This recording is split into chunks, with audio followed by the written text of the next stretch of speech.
This week, I spoke with TrippinB, who's a true hybrid of the platform, football, baseball, and we talked about everything. There was the score matrix update, which was obviously huge. Football is back, the Transfermarkt stuff, and some of your questions. Make sure, if you're listening on podcast, you subscribe and leave us a review. If you're on YouTube, hit the like button and subscribe as well. Enjoy the episode. I'm joined today by Daniel, aka TrippinB, Danny Brams, Shotgun Willie. What's happening? What's up, John? Honored to be here. I'm not much has happened. I'm here to talk some SoRare football side and MLB side. Can't wait. Yeah. There's a lot to speak about. We've loads of different things that have kind of happened. It feels like I've missed a week because obviously I spoke to Nicholas last week, which was talking about kind of everything, but nothing in particular. And there's a few things that have changed. There was the big score matrix change we're going to get to. Football's back, baby. The Transfermarkt, I suppose you say. You don't say Transfermarkt. Yeah. You know, you just insert some vowels telepathically there that they've chosen not to put an official name. Yeah, something like that. And then we'll see where we go. I'm sure we'll have no trouble. But we met each other in Orlando. Yeah, that was a while ago. That was 3 months ago now.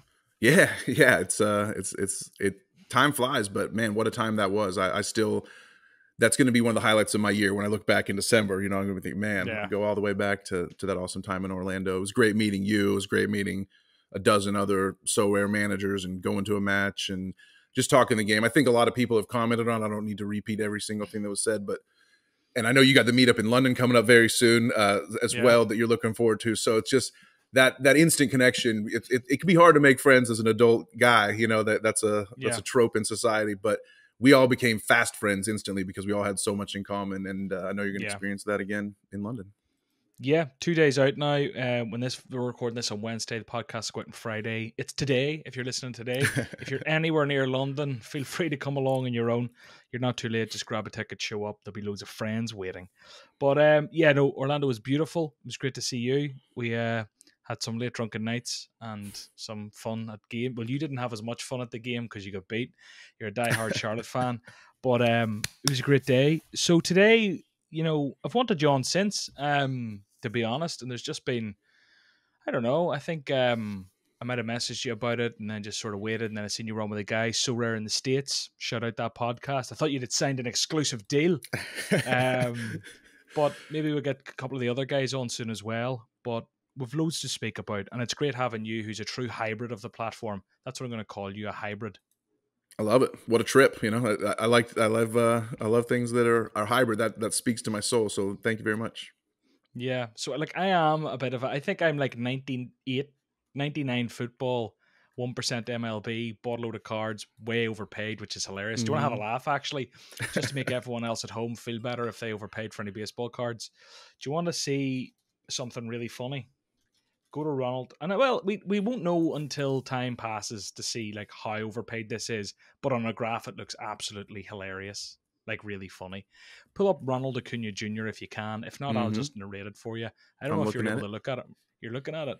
Oh yeah. Okay, so you know the first cards come out.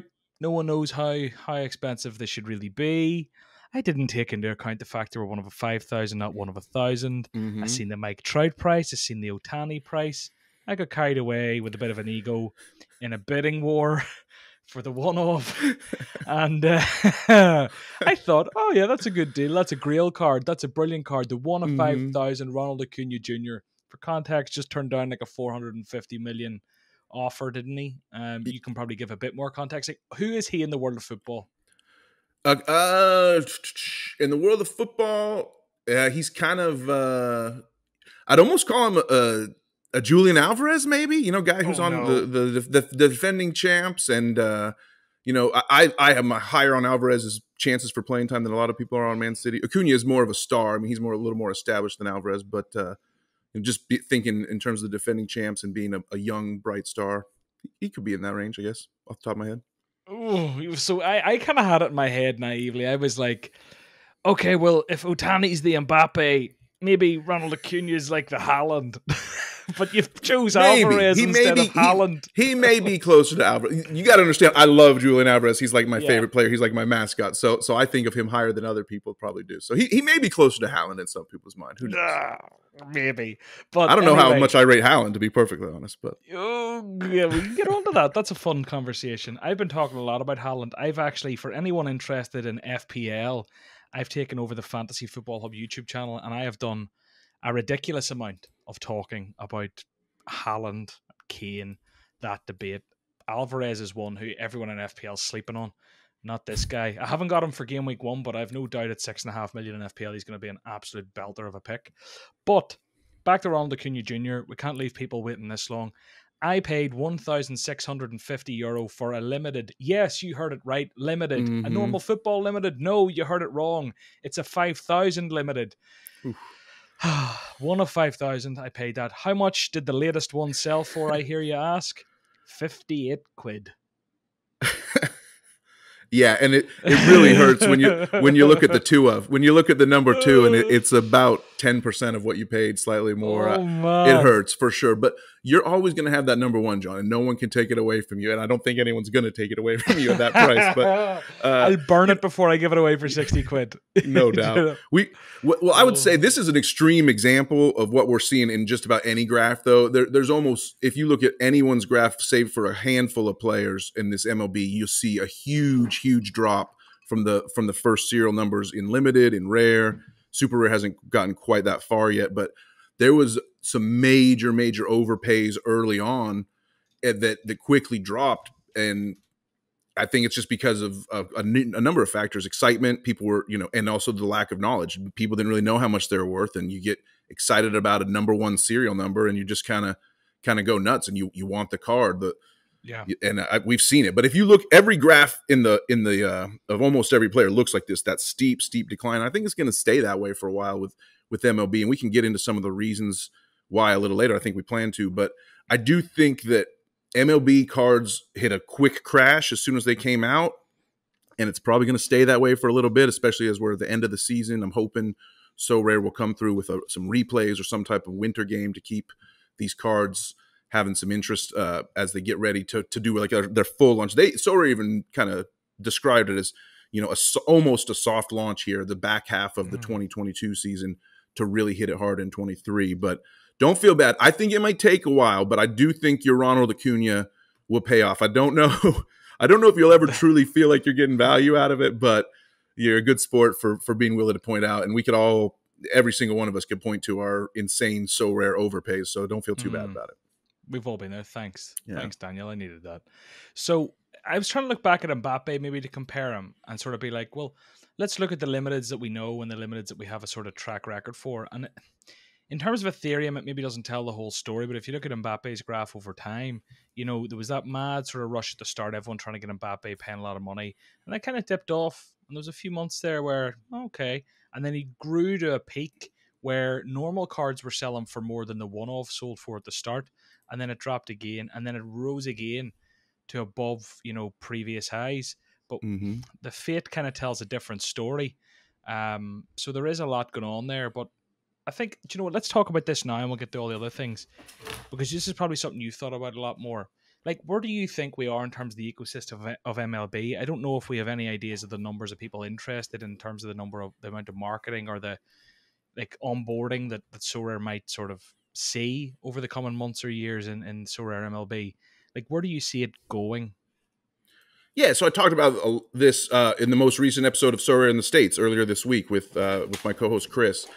And he did not lock me up on an exclusive contract, by the way, so that's why I was able to join you here. But love doing that show with Chris. Love talking to MLB. I've explained on that show that I'm an old school. Major League Baseball was my first love as a kid. I grew up, got into watching the gridiron action, watching NBA. Eventually, when the 1994 World Cup came to the United States, that's when I really got into football and started, becoming more of a soccer fan.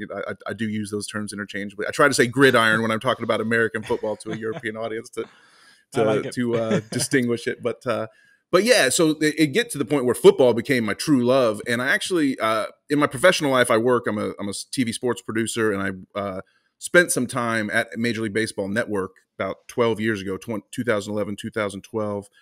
worked there for a year or so. And I have a lot of baseball background, but I'll confess in the last few years, I kind of really leaned hard into football. And I was always a European football fan, Premier League, World Cup, Champions League, stuff like that.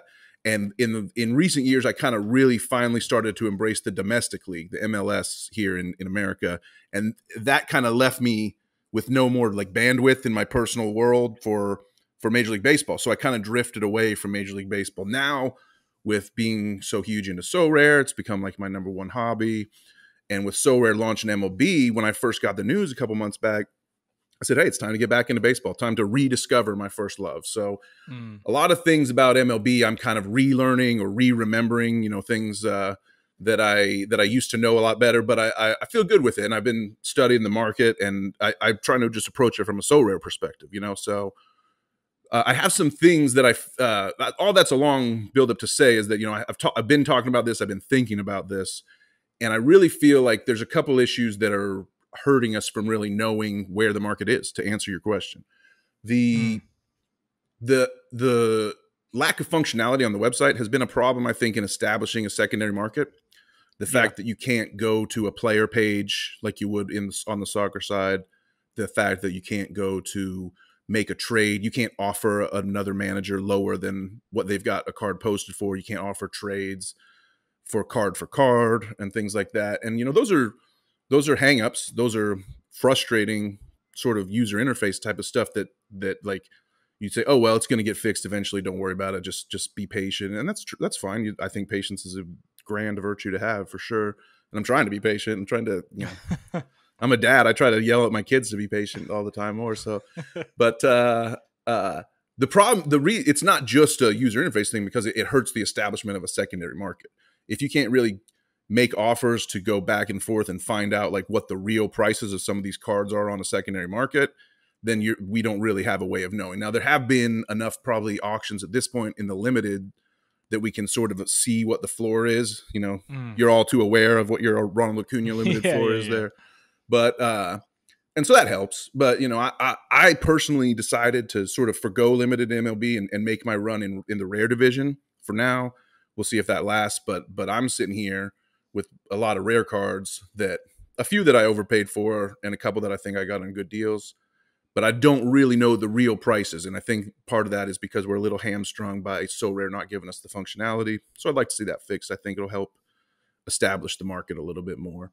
The other thing is that I think is probably going to keep these card prices low down here near what I'd hopefully call a bottom right now, going into the rest of the season and the end of the off season, is the lack of the ETH threshold price.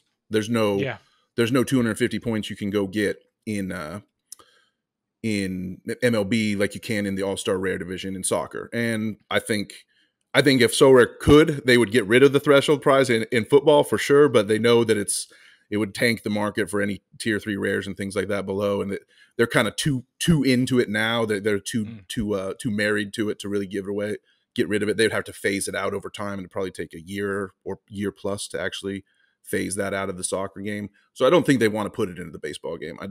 I think it's something they want to avoid as much as possible. I think that was around legislation or like regulation, I suppose is the word. More so, wasn't it, from like a gambling law in America? I don't know the exact details. I would venture to say there could be some gambling issues, but I mean, they're doing it in major leagues, in MLS. MLS cards are competing for threshold prizes. I think maybe it was MLB themselves when. Yeah, it could be that. And I'll tell you whatever it is, I promise you, SoRare's not pushing hard to overturn that regulation. They're more than happy to not offer the ETH prizes for now, unless they get to a point maybe next year where they would feel like they need to. If the market's just not picking up enough, that's kind of like, I would consider that their nuclear option to save MLB, in the long run, if it just wasn't taken off 9 months from now or something like that. But what they need to do then, look, if there's no like underlying sort of value in terms of ETH winnings or money that can be won, they're back in the collectability value, because otherwise it's buying cards to win cards to win cards to buy cards to win cards, and it just seems a bit bollocks, really, unless collectability is a massive part of that, or utility. So let's lean into collectibility first. That'll only come with time. That's not going to come overnight. And for it to come overnight or to speed that up, when I spoke to Nicholas last week, obviously everyone heard it. He sort of understands how important the collectability is, but like they need like sexier cards, limited edition stuff, special edition, whatever's different designs, to try and make them more collectible. Right. And on top I of would that, they need love to I would maybe love have a special design on any reward card. I would love for reward cards to just have a slight different look than auction cards. That'd be just one quick thing that you could do. just So it's a like slight you can difference. visually see, oh, I won that card. That means more to me now that I won it. And maybe you're a little, less likely to sell it or charge more of a premium for it, something like that. They can do so much more with the pictures. I'm in Major League Baseball, there's dynamic way images, more. like that sort of thing. Surely they could get something like that on the go with MLB. Dynamic stuff, I think even just collectability features within the site or rewards for it on the secondary, and like the club shop and all that, and the little like achievements, things like that. That's one way. And then another huge thing is the utility of these cards. If they can't give away ETH, what if they could give away experiences that no one could possibly get with elsewhere? Things money can't buy. That baseball fans across America will go, holy shit, you see SoRare, you can go for dinner with Aaron Judge. You can, go and throw balls at Otani. You can go and do these really, really crazy, like, and they can offer, there's stuff that doesn't have to necessarily be like bucket list stuff too, but that's still worth winning. Just the chance to go.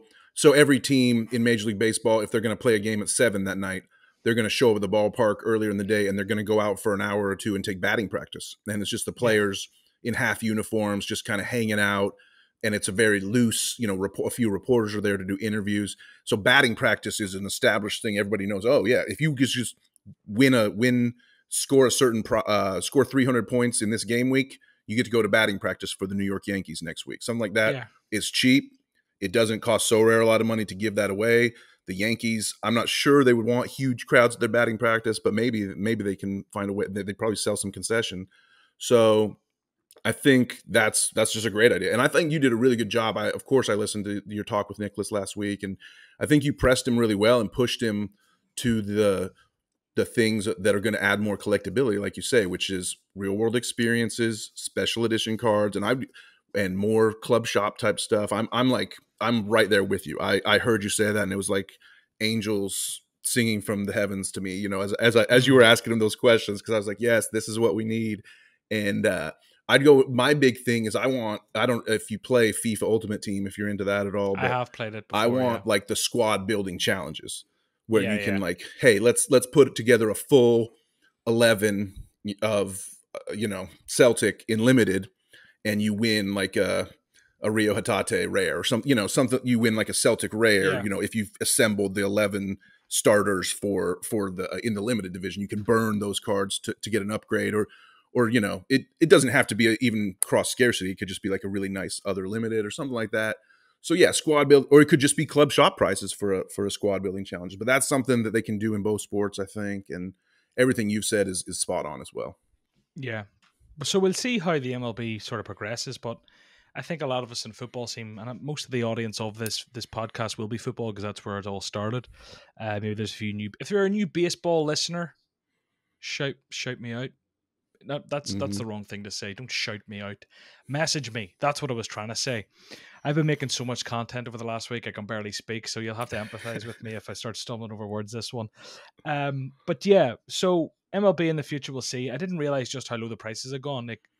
I'm laughing at my my Ronald Acuna buy for like an ETH or something, and then I see his rare now is going for like 0.3, 0.4. Otani went for an underneath, and he's essentially like the guy. So interesting to see that. Maybe I should have went rare. But we'll see how it all goes.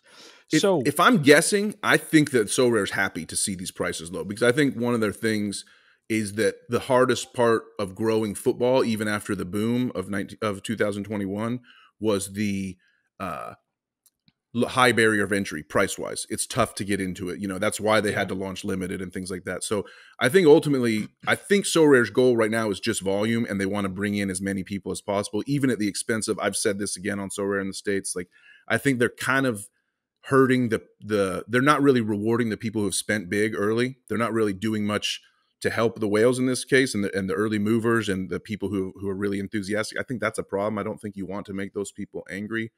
I feel like everything they've done demonstrates to me that they're leaning towards erring on the side of bringing as many people as cheaply as possible, and we'll see how that plays out. Yeah, we'll see. I suppose the lower bar to entry in baseball is definitely a positive on that front, but as you say, we'll see how much it impacts the rest of the market and the rest of the platform. But moving on from baseball for a second, football's back, baby. Football is back. It has been back. I've said it's back a couple of different times, but it's truly back this weekend. The Premier League's back. I know my PSG, so La Liga's or Ligue 1 is back. I don't know if La Liga is back. Is it another week away? But I know like a lot of football's back, basically. Bundesliga as well.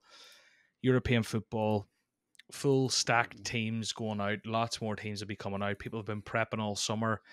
And yeah, I'm just buzzing. Put a team together. And whenever like this again is a bit of a wheel problem, whenever you've got a gallery where, you are happy. I've had like 45 training teams just running for like weeks now. And months. And now it's like I'm starting to pull them out, and it's like, oh, remember I have that guy. Jeez, I have an Odegaard. Remember that guy? Marty. And it's like they're all coming back, and I absolutely love it. It's brilliant. It's tremendous. I actually, for the first time in months, deleted all my training teams. I wiped the slate clean. I know it's tedious to build them every week, so I love the fact that they carry over now. But this time I wiped it because I just wanted to do what you said, rediscover all my guys. I wanted to they were buried in all these training teams that had just been repeating week to week, and now I needed to get up close and personal with them a few. So that was fun. So football's back. Everyone's very excited. Best of luck this weekend with all your teams. Let's hope there's some nice reward openings coming. And yeah, because I've made a few purchases. Let's hope there's some Ajax stacks that we can all complain about and complain of broken the game again right away, right? Yeah. Well, that leads us on nicely to the scoring matrix. So there's a change to the scoring matrix. The reason I actually leads us on well is just was Jerry and Timber got a bit of a kick in the bollocks. Not a massive one, but he got a bit of a kick. The score matrix change. So I imagine everyone listening's heard about this by now. If you haven't, it's from game week 300, isn't it? Which is, I don't know, about 6 or 7 game weeks away at this stage. There's some sort of big enough changes, mainly in defense and in goals, as PSU would say, to the goaltenders. But Amazing. midfielders and forwards, there's not massive changes. Maybe more so in midfield, forwards, not a hell of a lot. But what were your initial? I don't even want your initial reaction now. What's your current thinking of it? Because the initial reaction might have been different. What are your thoughts on the score matrix change? I don't love it, but it is what I can't do anything about it. So my initial thoughts were pretty negative, and my current thoughts are just deal with it and move on and quit moaning. But I do feel kind of like the conspiracy-minded mind that where I sometimes drift. I feel like the goal was to make Trent Alexander-Arnold a better card, and they reverse engineered scoring matrix changes, all just, whatever it takes to make Trent better. That's what I really think. I'll take it. I know you'll take that. I know a few other people will for sure. But that's how it feels. It just feels like, hey, we need to buff Trent. What are the changes that we need to make to do that? I think all the changes pretty much make sense except for one to me that really I can't get over, honestly. But I don't like the negative points. They moved the penalty for a goal allowed on defenders from -2 to -4. I think that's a big difference, and it really hurts. I've gone round and round with people. I was arguing with Zurov and a few others about, that's kind of lame that you should give the clean sheet points to the defender. If they're losing, if the goalkeeper's losing 3 for a goal allowed and the defender's losing 4, sounds like the defender's more important to the clean sheet than the goalkeeper. Maybe they should get the decisive for the clean sheet instead. Obviously that doesn't make sense because then there would be no other ways for goaltenders to get decisive actions and things like that. But I do think that's just a little out of balance to me. I think if they had just left defender goal allowed at -2, I probably would end up having no problems with the matrix changes. But I think it's hard, and regardless of how it compares defenders to goaltenders, keepers, it hurts. What it does is it hurts the defenders on worse teams, and it buffs. So like the reason it's a huge buff for Trent is because he doesn't even have to play defense at all, even though he's quote unquote a defender, and Liverpool's going to keep a clean sheet, so he's going to get his 10 points and not have to worry about any -4s that hit his score. Whereas I'm a kind of guy that I don't have a Trent. You know, I've spent a significant amount of money on this, but I still try to consider myself a little bit of a value player and not just, you know, spending up for the very best cards. I'm trying to compete I'm trying to compete with the best at a little bit lower level of buy-in. Whether that works or not, we'll see. But it hurts your ability to find a cheaper defender who can score as well because they're losing an extra 2 points, you know, so you're, you know, let's say, you know, your 60 becomes a 54 and things like that because your team allowed 3 extra goals and whatnot. So it widens the gap between the elite and non-elite cards and defender ranks because of that extra -2 added on, and it hurts people trying to compete in value. That's what I think. Yeah, I think they changed the goalkeepers who get stung now for 3 points as opposed to 0 for goals conceded. While you would argue that it made sense for goalkeepers to get penalised for conceding goals, you know, I actually feel like it makes sense, but equally it does further punish the goalkeepers that aren't maybe A-list. And kind of speaking of conspiracies, not that any of this is conspiracy, it's all probably just very real.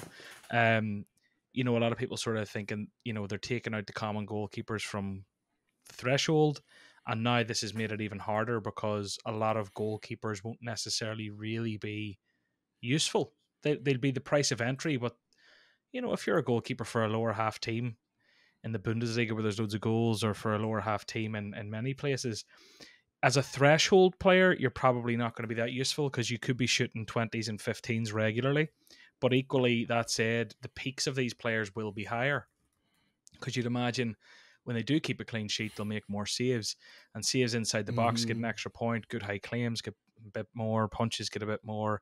They get a bit more for passes and accurate final third passes. Not that goalkeepers and sort of teams that aren't that dominant will get those, but I suppose we're going to see higher peaks from per goalkeepers and lower lows much more often, which again feeds into the more premium goalkeeper, you know, before.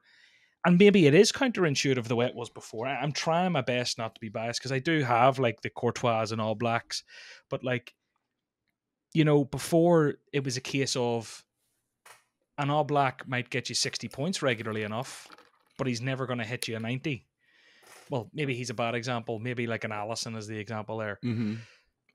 Where he will rarely shoot you high because he's going to keep a clean sheet. He's not going to have a lot of involvement. But now those goalkeepers are going to get the passes, which up those scores, and they won't be conceding the goals. So while they aren't necessarily gaining there, they aren't losing like the other goalkeepers. But the point here is that for a long enough time, all right goalkeepers that are okay have had the higher upside. And should that have been the case? Should a lower table goalkeeper who isn't as good as Allison be able to score as well as Allison? I actually, it's a bit of a clusterfuck, really. Like philosophically, I think yes is the answer to that because I think it's a risk reward because they do have that higher upside, but they're going to hit it a lot less often. So it's really about, you know, being willing to take the risk of the 3 goals allowed guillotine and stuff like that, and just hoping, you know, getting rewarded for putting a lesser goalie in. You should have a higher upside than someone who just plugs Allison in, I think. I hear you. There was a bit, like, there were a lot of people upset. It seemed to be a case of, like, I found it so hard because I was just so happy because it affected Trent.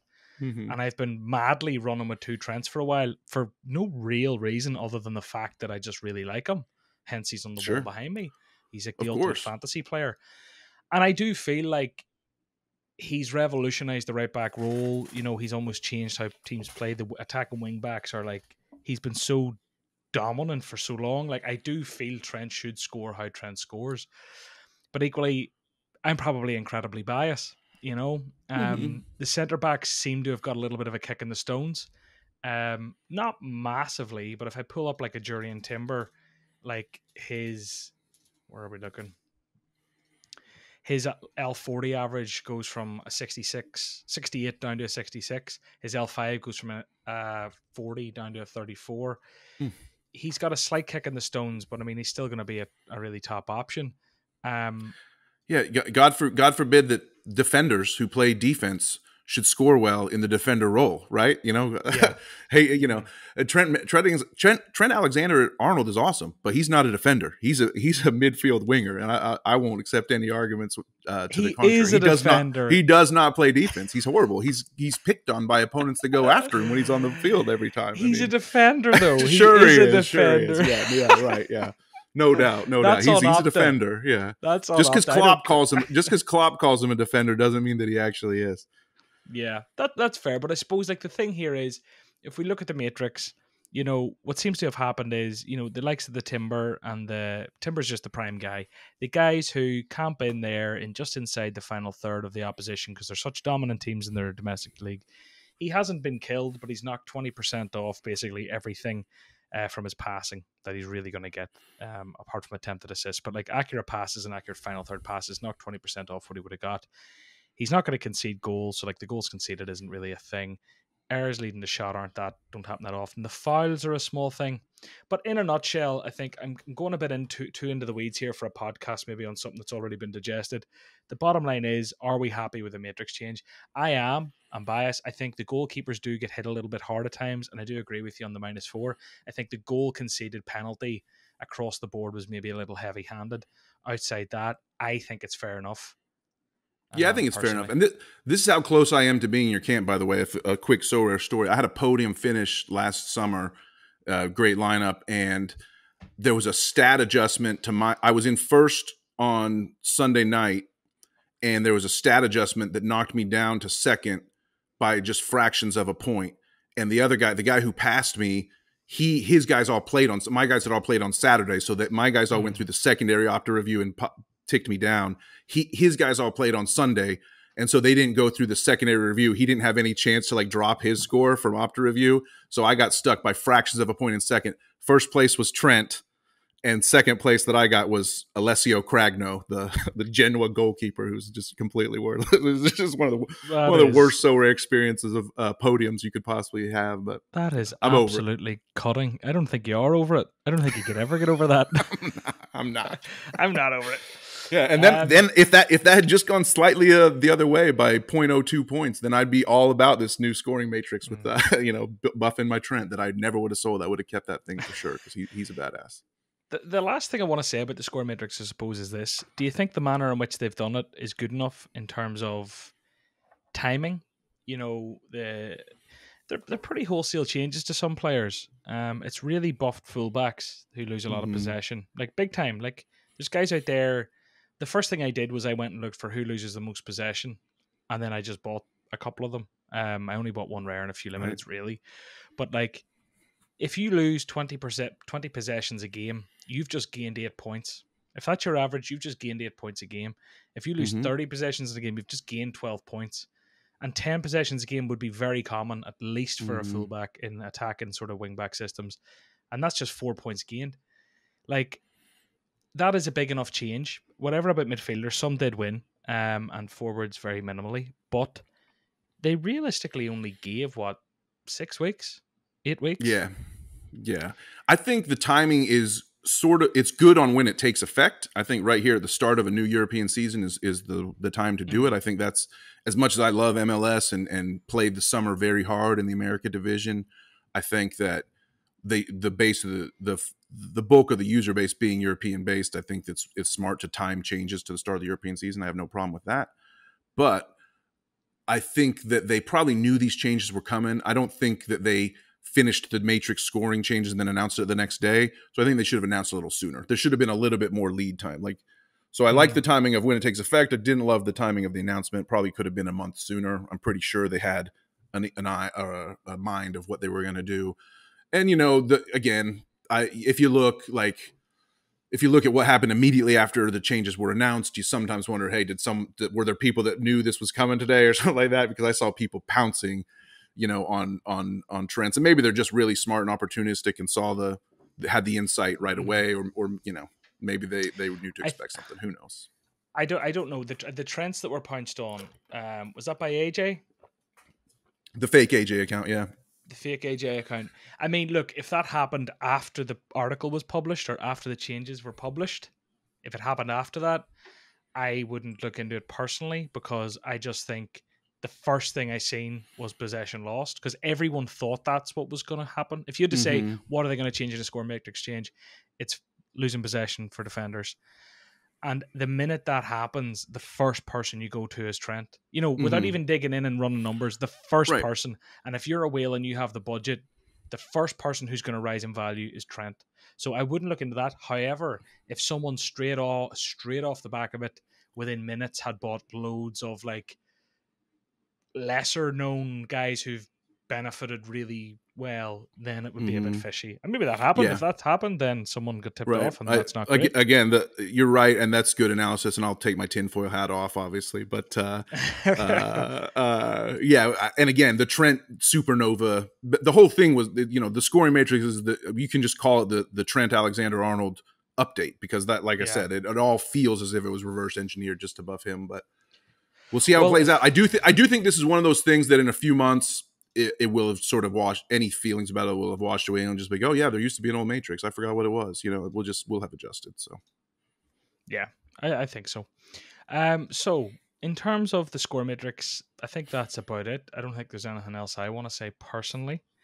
What else has happened? Oh, I want to ask you. You mentioned it there back when we were talking about collectability. I spoke to Nicholas last week. Now, again, this isn't about. Genuinely, I know what this sounds like. Oh, look at John bringing up his own podcast with Nicholas. It's more about like, how did you listen to that? How did you find Nicholas and what he said? I'm not trying to pretend he gave loads away. He didn't, but I kind of felt I liked when I talked to him a bit of the context around stuff that maybe we were missing, or explaining some stuff, or showing like directly from him at the top that he completely understands the importance for things. So I really liked it, and to be honest with you, the feedback was nothing but positive. But at times, and it's one of those where like they've told us everything they can tell us. He's never going to be able to outright tell you things that you don't already know realistically. So while maybe we spoke about a lot yet nothing was said, I do still feel there was nice context in there, empathy, a bit of getting to know him, and maybe I think that lets people maybe trust who the man is or the company's vision. But maybe I'm full of shit. What were your thoughts? No, you said it, man. It humanizes the face of the company. It gives us a window into the mind, and there's things that come across in a visual conversation that I can watch between you and he that I would never ever get from reading a blog post. So it was extremely valuable. I'm glad you did it. You should be proud of the fact that you were one of the people that he chose to sit down to talk to, and you should feel no shame for bringing it up again, because it was an awesome opportunity to do. I think you did a good job. I don't think you lobbed him super softballs. I don't think you grilled him. I think there's a certain point where you have to sort of know that you're not going to get a chance to grill this guy and hammer him on stuff like that. If I was going to push, the one thing I would have wanted to know more about was just the MLB launch and some of those, what I consider, to be, I think they launched about a 60-70% complete product just to get it on the market and start selling auctions. I think, and they're more than happy. They're making a ton of money. They knew that these first cards were going to be way overpriced, and that, and it goes to the rollout of those features that I mentioned earlier: player pages, trade offers, notifications when you're outbid on auctions, and things like that aren't ready and should have been in my mind. Again, I'm not a developer, but it should have been easy to port some of that stuff over from the football side to MLB. So it makes you wonder, like, did they intentionally leave these out to make the market a gray area so that people wouldn't be able to correctly value their cards and would be overpaying for them? I mean, I don't think that's the case, but like, you start to wonder stuff like that. So I would have loved a little bit more pressure on Nicholas, I think, as to why some of those features weren't ready on the rollout and why they're still not ready 3.5 weeks later, but only so much you can do.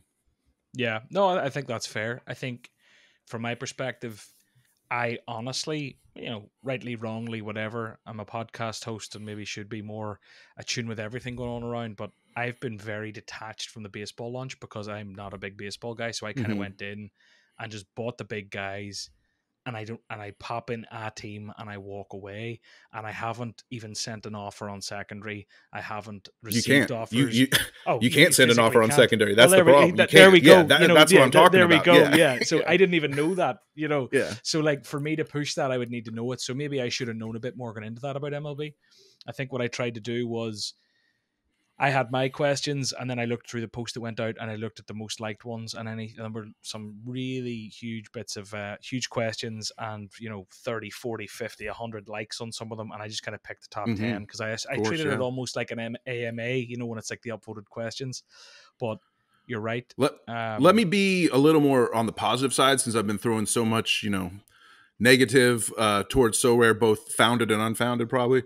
But on the positive side, I love what they're doing with the marketing. They're pushing hard. There's a show that airs here in America on the Major League Baseball Network called MLB Tonight. It's a 4-hour nightly show where it's 4 big guys that love baseball sitting around a desk and going game to game. They'll go out to this game on the West Coast for 5 minutes and watch it, come back and talk about what they just watched. And then they'll go, up east, and they'll hit every game. They'll cut to like dramatic situations and stuff. It's like, if you're not going to watch just one single game, you need to watch MLB Tonight, because it just takes you around the league in real time as it's all happening. And, they got some really great ball players that sit and talk about it. And it's awesome. It's so entertaining. It's great show. Emmy award-winning show that I used to work on, if you put it that way. But right there, front and center, in the middle of the desk, there's a huge ad, SoRare, in the middle of all these people watching MLB Tonight. They're going to break. They're putting up graphics that show a guy's stats, massive SoRare logo across the top of the graphic and things like that.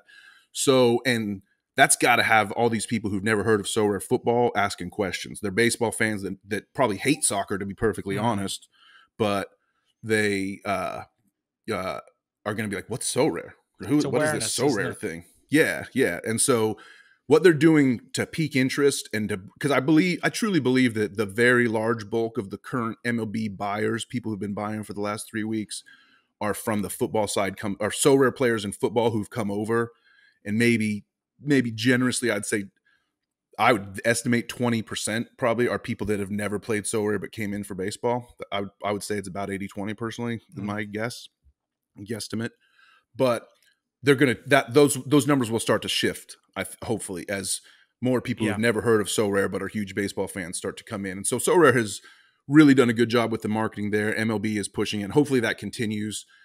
I know sometimes from experience that, a marketing campaign on that show might last a month and then go away. So hopefully it lasts longer than just this first month. But it's even I'm excited. I think there's so much room to grow.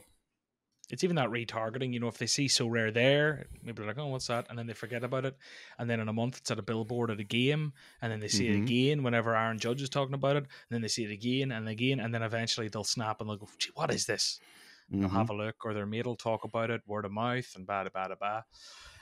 But yeah, let's see how that all goes. Another interesting partnership, I suppose, for SoRare in the last week has been the Transfermarkt thing. On their announcements, it said, we match made in heaven. SoRare and Transfermarkt team up for the content partnership. For content partnership to bring you premium data insights and scouting tips.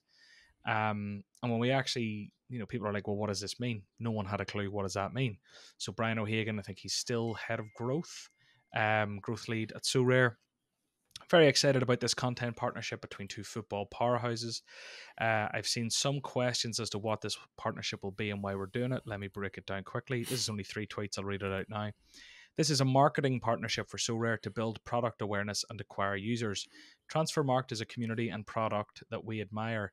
We know its audience loves data, scouting, and transfers. Does it sound familiar with our community of managers? Teehee. He didn't say teehee, I said teehee. This partnership is built around 2 pillars: content, blog posts, social media, YouTube, etc. on Transfermarkt's channels that will help explain what SoRare is. And we've built a new gaming category at the intersection of fantasy and collectibles. Product education is key. I read that weird, but you know what I mean. Integrations. You'll see SoRare being integrated in Transfermarkt's products, such as SoRare player pages linked in the player pages, and SoRare sponsoring TM games. They must have games in the site or something. There'll be more to come as we deepen our relationship this year next. Excited for what's to come. Oh, and you're the top comment there, TrippinB. Great stuff. Now let's get some basic functionality added to the MLB version of the site. I can't believe it. You're right there. And Brian says, we're on it, going from version 0 to 0.1, etc. It's a work in progress, but lots of updates to come. So yeah, Transfermarkt. I mean, that's only positive.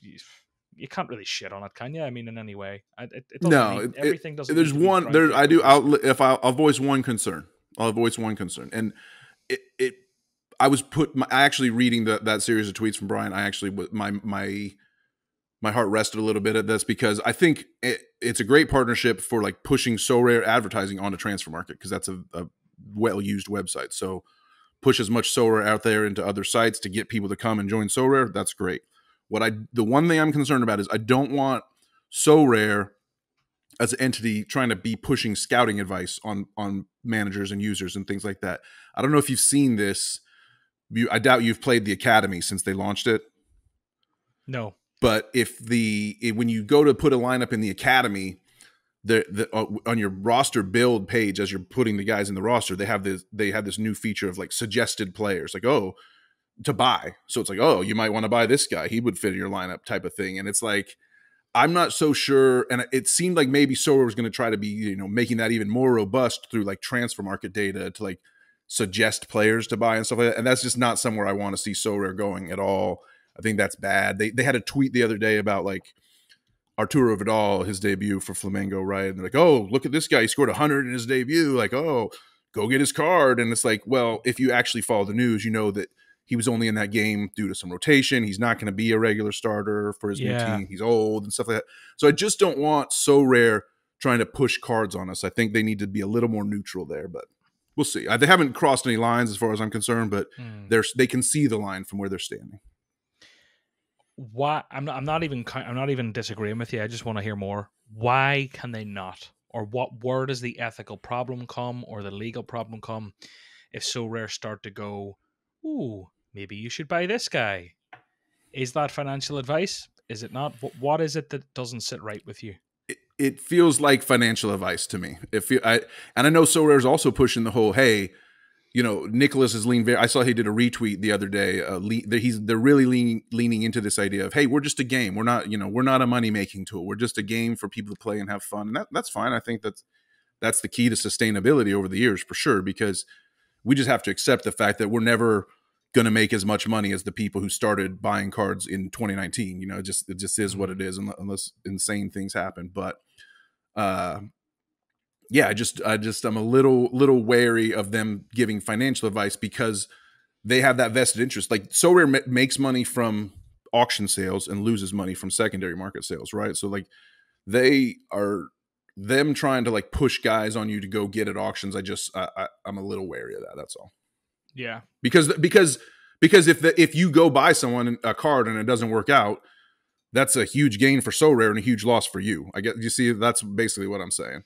Yeah. If they're adding liquidity to Vidal's market by tweeting about it, when really he might be a terrible buy, and if it gets to the stage where they're getting commissions off secondary sales, because I doubt anyone. Right? Yeah. That when I said they gain from auctions and lose from secondary, that will change eventually when they someday do add commission, which I'm fine with. I have no problem with commission. Yeah, they should add it, but even still, it just doesn't sit right. And it's something I always struggle with the videos that I do, because people, what I've quite literally found out from doing content is that the videos I do are the videos that people want, because the videos that I do that aren't these ones, no one watches, and then people watch the ones where I go, let's look at 10 Belgian players.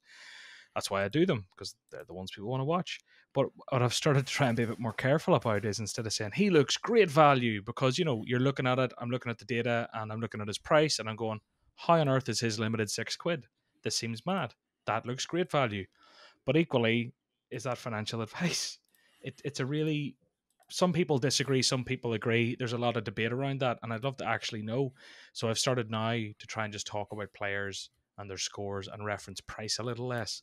But still, it's just a weird one. And when SoRare themselves are doing it, it's proper like thin ice. Thin ice is a good way to put it, for sure.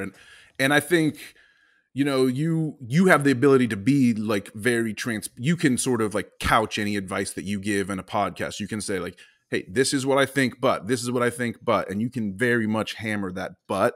Whereas if you look at, if you go into that academy and it says deals from the market, it's like they're not necessarily throwing the but in there, so that's all. And it's a tough game. Any game where people are spending this amount of money is going to get feelings involved, and it's probably there's really no objective rule or standard you can even set other than to be very draconian. You could say I'm never going to talk about prices if you really want to avoid any potential pitfalls. That would probably make for a little bit more boring content. So you have to be the judge of what you want to do there. But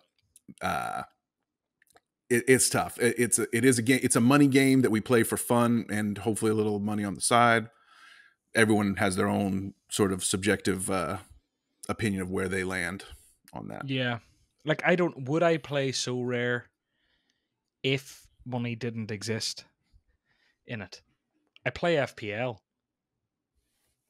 So would I play SoRare if it was a more engaging game and they really hammered down the game? The Matrix is incredible. It's much more deep. It's worldwide. Da, da, da, da. But if whatever way they did their leaderboard or how the game was structured, if they had a better, longer term game, I would probably play it. I don't think I would play 1 week.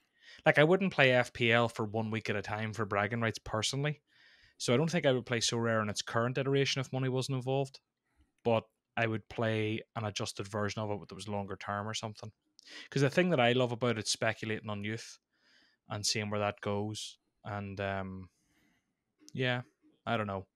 We'll move on. Just one thing I had a note on here. We'll get to it. First off, probably too late in the day, but the SoRare meetup is happening tonight in London, Friday night, and I'm absolutely buzzing. Lots of giveaways. Thanks to everyone who's sort of chipped into that. A few other NFT companies are giving a few things away. SoRare giving away loads of merch, different things. Don't want to confirm it just yet till I have it in hand. You know what it's like. And I'll be getting a few things away, and there's loads of stuff getting given away. And aside from that, just pints and fun with SoRare people. I can't believe I'm missing it. I've never been to London. I hope to go. I'm aiming to try to attend a Champions League match this year, sometime later in the fall, early spring, and it's killing me that I missed this London meetup. I hope you'll have a great time. There'll be another one someday. Hopefully, if this one goes well. We'll maybe do another one. But just coming back to something you said earlier, then we'll answer a few questions. Did you say you were unsure about Haaland? You said that very early. Yeah. I just wanted to grill you on that a little bit. You know, you're an Alvarez fanboy, Erling Haaland. Big time Alvarez fanboy. Just talk to me about it. Haaland's a big guy. He's reliant on physicality for a lot of his game. He has some technical skill, but he also did miss about a 0.8 XG chance, maybe even higher, from point blank range on an empty goal in the Community Shield. So Haaland's not invincible in terms of finishing. It's not like he's some elite finisher. He's good. He's great. But I don't know. I think Mbappe is better than Haaland. I think Haaland, like I said, he has an unworldly pace. Like, the way he accelerates is just insane. He's exciting. He's awesome. I'm not trying to insinuate in any single way that he's a bad player. I just think he's a little overrated because he is rated so highly. That's where I'd put it. Okay, and you think Alvarez is the sleeper pick at City? Alvarez is a playmaker. Alvarez is a guy who who creates for himself and his teammates. I think it'll be really, just knowing Pep, I think it's going to be tough for him to see the field a ton. You saw what he did to Jack Grealish last year. I think Alvarez could potentially leapfrog Grealish in the picking order of the lineup, though. Eventually, Alvarez did have a goal 10 minutes after subbing on in the Community Shield. I mean, he I think will earn more playing time as the season goes on. I just think he's brilliant. I think he's an Argentinian. He's the next Argentinian mastermind. I would never even think to project someone to be on the level of Messi, but this is a guy who is going to be the most important player on the Argentinian team in the 2026 World Cup, which will be won by the United States. And I see the sky's the limit for him. And I just love watching him play. The things he does with his dribbling and footwork and his ability to beat a man and pick a pass and be creative and send a free kick, send a corner kick in and put it on a head, and just I value all that stuff way more than a big giant Viking who's really fast, who runs and bullies over everybody and hits point blankers into the net. But Haaland is still really good. I love Haaland. I think he'll compete for the Golden Boot in the Premier League, certainly. So again, it's that not could be not to slag him at all. A fun stack. That'll hit once this season. Both of them will get 100, but the rest of the time you'll be hit with substitute appearances. Brendan Aronson, speaking of young Americans and winning World Cups, he seemed to have took like a fish to water at Leeds. He's been doing well in pre-season, getting lots of minutes, and a few people in FPL are going the Aronson route. Like, he really has turned some heads. I love Brandon Aronson. He's going to be the Golden Ball winner in that 2026 World Cup that I mentioned earlier. He's amazing. If his little brother Paxton doesn't win it instead, I'm a huge fan of the Aronson brothers. I love Pulisic. I love McKennie. Love them all, but Aronson is my guy. Aronson is my dude. I absolutely love the Aronson brothers. I think they're the most important players in the U.S. men's national program, and I wish him well at Leeds. I think it's going to be tough. He caught a lot of eyes the other day with this really brilliant pass that he put through, like a long ball that kind of curved off the outside of his foot into a perfect space for the striker to get and onto and, make a chance on goal. But that reminds me of myself. Yeah, exactly. But it got, he was a little lucky on that play because the center back made a meal of it as well. So, it was a highlight play that he got a little lucky. But I love Brendan, and we hope that he's the one. Let's see where it goes. But yeah, I put out a little highlight reel. I had a full 90-minute game on a 90-minute pitch for the first time in football in, honestly, probably like 10 years. I've played a lot of rugby in the meantime, but the last time I set foot on grass was like, that wasn't even grass, that was Astro, but full-size pitch was the ACL incident that everyone is too sick of hearing about in this podcast. So played a few nice moments, but absolutely not fit enough, and I look hilarious on a camera. When you're used to watching Premier League football, and then when I'm on the pitch, I think I'm really graceful and fast, and I'm like just beautiful, and then it's like I look hilarious whenever you watch it back. But that was good. I saw people saying that you put Rory Delap to shame with your throwing ability, though. That's don't sell yourself short, John. 3 throws, all hit the target. That's all I'm saying. I nearly double nutmegged the guy, which would have just been like, I would have got subbed off and left, but too much turkey. But I've eaten too much turkey in my time, unfortunately, so didn't quite get there. But anyway, too much coleslaw and lasagna. Come on, that's the one. Oh baby, I'm hungry. I'm hungry, so don't get me going. All right, a few questions here that were submitted by listeners. Alan C says, with the lack of cash prizes, do you still think SoRare MLB will attract many DFS players in America? We kind of touched on that a little bit earlier. I'm going to say that if the secondary market picks up, then it will. But I don't think it's going to be SO7 game that helps the secondary market. I think the best case scenario is a very robust collectible and trading economy that can spring up around these digital cards.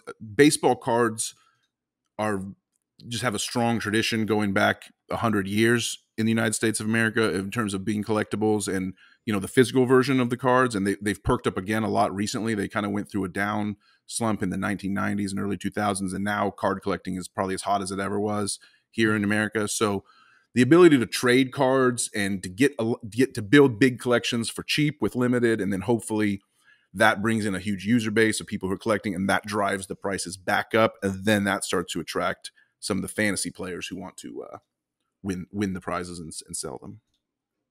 Okay, I hear you. It will be a long road. It's not going to happen until probably next spring, summer, to be honest, in my opinion.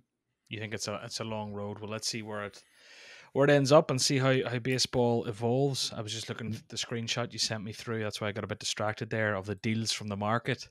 Buy now. I see what you mean there. That's a little bit like, whoo, okay. Whoo, yeah. And you never, I wonder how closely, we're just going back for anyone wondering, Trippin here said about the academy and how they've like suggested buys now. Like the deals from the market.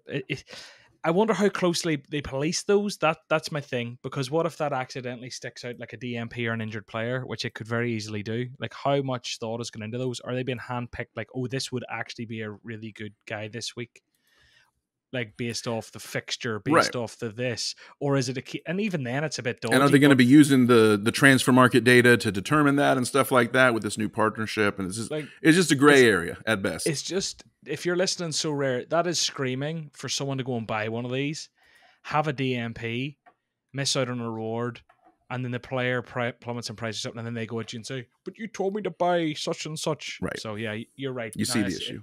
I see the issue. And when you see it, it looks just a little bit weird. But I get why they're doing it. Liquidity, bleh. I'm not going to There's bother. plenty of liquidity in limited football cards for sure. Yeah. Way more than there will be in baseball over the next 4 or 5 months. Yeah. So SoRare Israel, great guest. What do you think SoRare's next steps in baseball should be? And so we've kind of talked about all this, but I mean, I'll say like if there's one thing they need to fix, what is it? Is it the offers?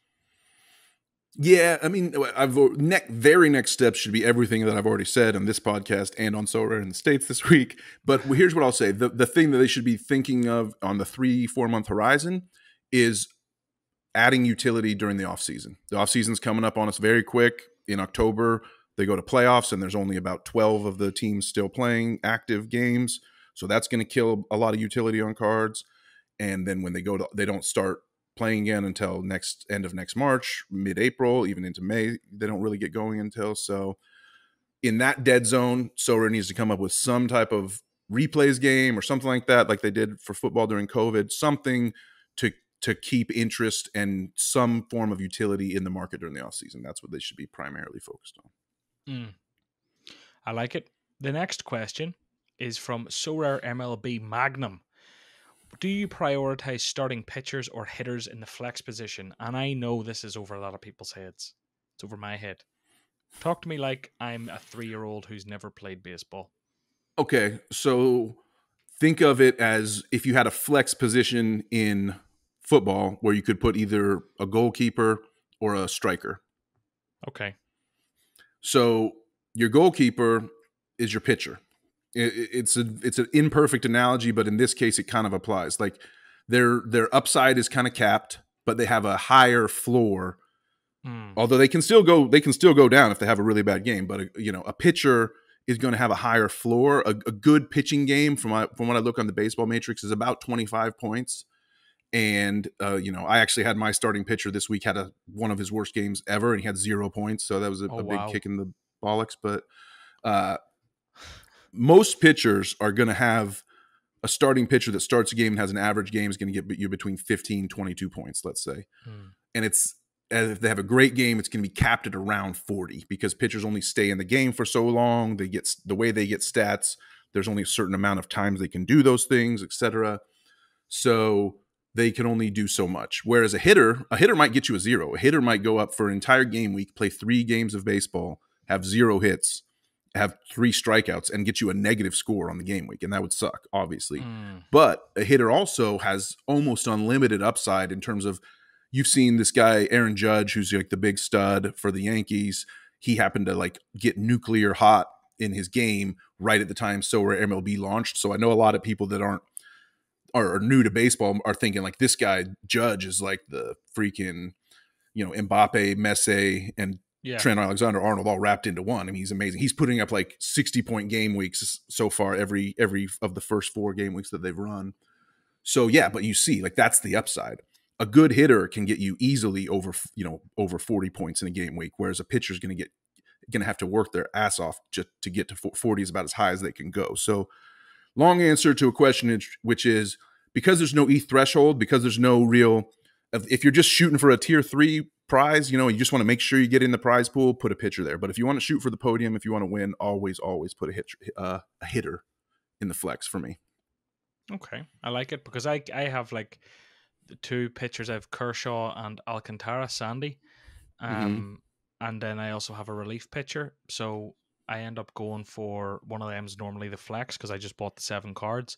But maybe I need to pick up Judge and ping him into the flex. And yeah. And the thing is, you'll find this out, but like, starting pitcher's not going to go in every game week because they only throw every 5 or 6 days. Yeah. They rest their arms. Oh, so there's a chance one of mine's going to be rotated. Yeah, exactly. So it's a set rotation. Like, each team will have their set rotation. If a guy pitches Monday, then he's going to pitch again on Saturday. That type of thing. Like, unless he gets injured, but it doesn't always match. If your guy throws on a Wednesday, the last week of or let's say he throws on a Wednesday, the second to last day of a Monday through Thursday game week, probably not going to be available until the next Monday. So you'll miss him for the weekend game week. So that's why it is good to carry a few extra pitchers in your gallery and your collection, so you can play the matchups and you can always make sure you have a guy who's actually starting. But when it comes to putting in the flex, you're going to want a big upside hitter, in my opinion. So we have another question from Orangefly. And Orangefly asks, when will we get... this is Bob Flynn, by the way, who unfortunately can't make my it. guy. He hurt his back, I think. When will we get combined baseball, soccer special weeklies where we can win Mbappe rares with baseball cards? If they build it, people will come and enter #4thecrown. And I think it's like, this is something that I've been saying for, like, honestly, since the inception of this podcast. I can't wait for that day because of another sport coming this year. And we're going to have 3 sports by the end of 2022. And having mixed weeklies, like a threekly where you pick one from each sport, could be just so much fun. How fun is that? Amazing. That would be as fun as it gets. I don't think it'll, like, and that's something I feel like maybe in DFS, whatever, maybe that's done. I don't have a clue, but it seems relatively unprecedented or done it like a good way. I don't know. It's not something I've ever played. I'll put it that way. Yeah, I used to do like a dynasty cross-sport league with some friends from college where you had guys in multiple sports and you could trade across sports, and we just kept it running all throughout the calendar year, basically. And it was fun. It was a lot of work because so much of it we had to do manually. There was no like automated way to do it.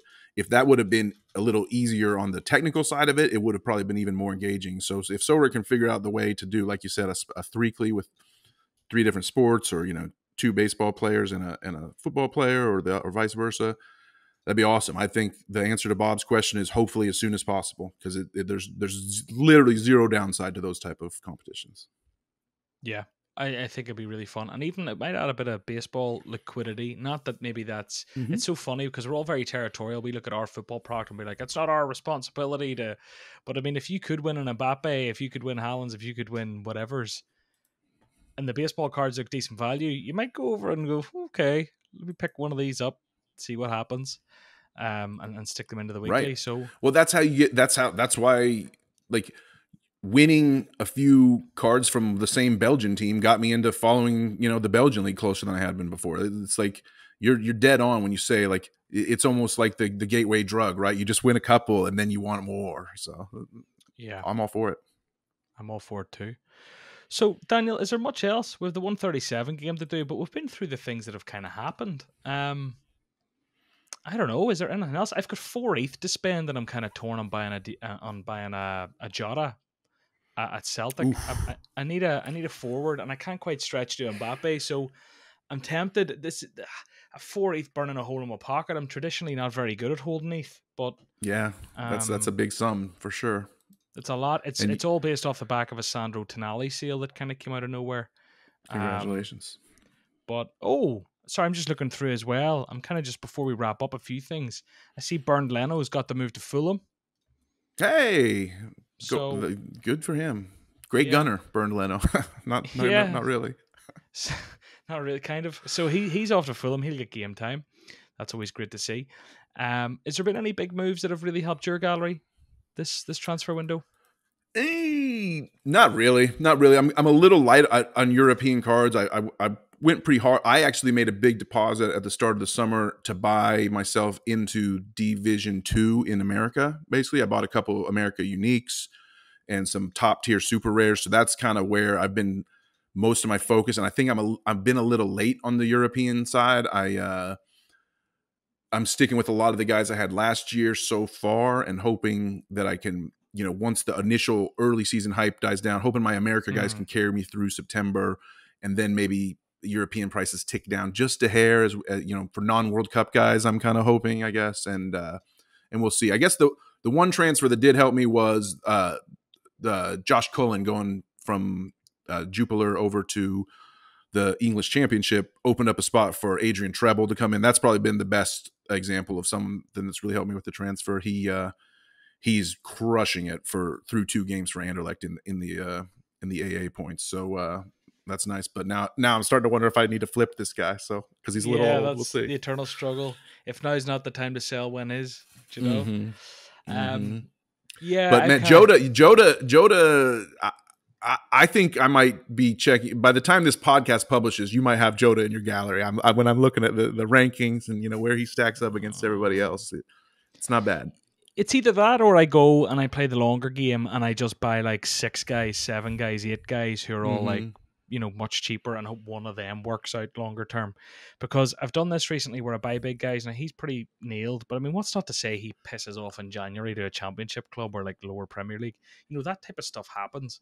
So there's a risk when you buy the best, but equally, I'm kind of lacking a rare forward at under 23. Gonzalo Ramos scored a hat-trick last night, which has kind of helped me out big time. He's a reward I got and kind of just held on to.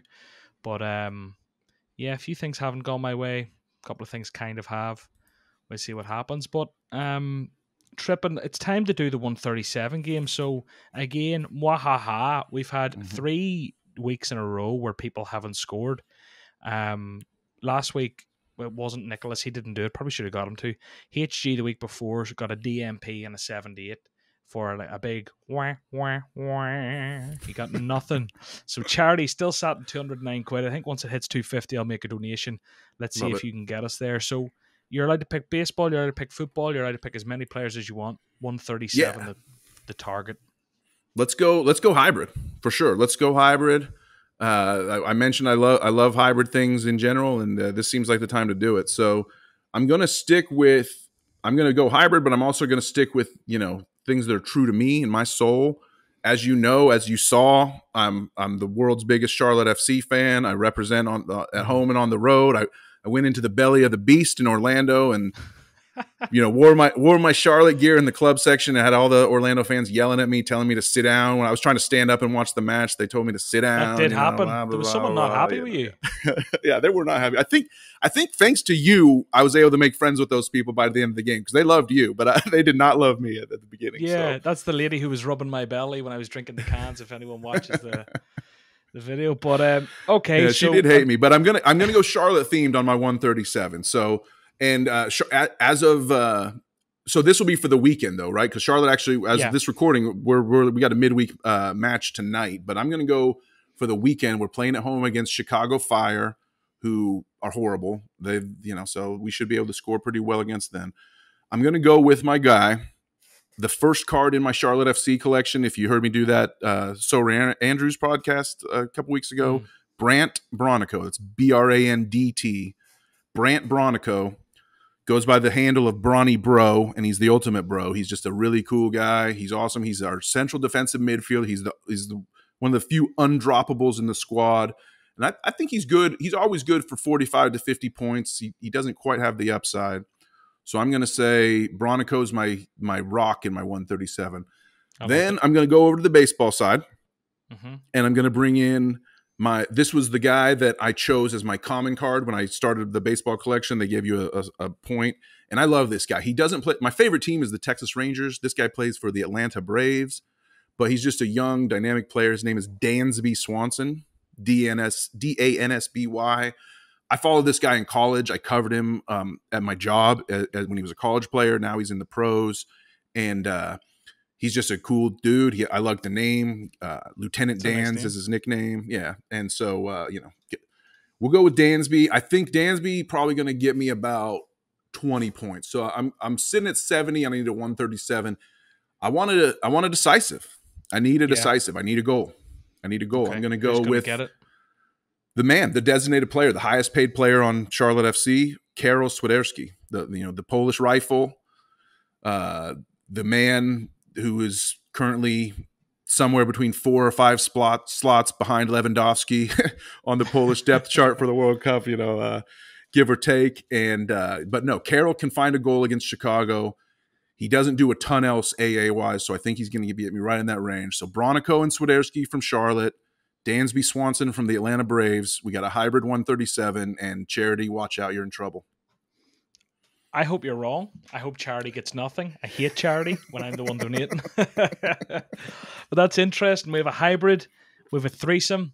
Lots going on here. I love it. So, Trippin, do you want to plug everything so people can find you on socials? It's TrippinB, the SoRare in the States podcast with Nashi and Chris, aka MLS Card Guy, who I'm going to see this weekend. Actually, today, if you're listening on Friday. Anything else? No, you nailed it. I would plug. I do a podcast just about Charlotte FC called The Charlotte Soccer Show. You can follow that at For the Crown Baby. That's kind of our sign off call sign, For the Crown Baby. So yeah, if you care about just following the best team the coolest team in MLS, not the best in the table, but and hearing a lot of jokes and we talk a lot of we just drink beer and talk football basically from the American perspective on that show.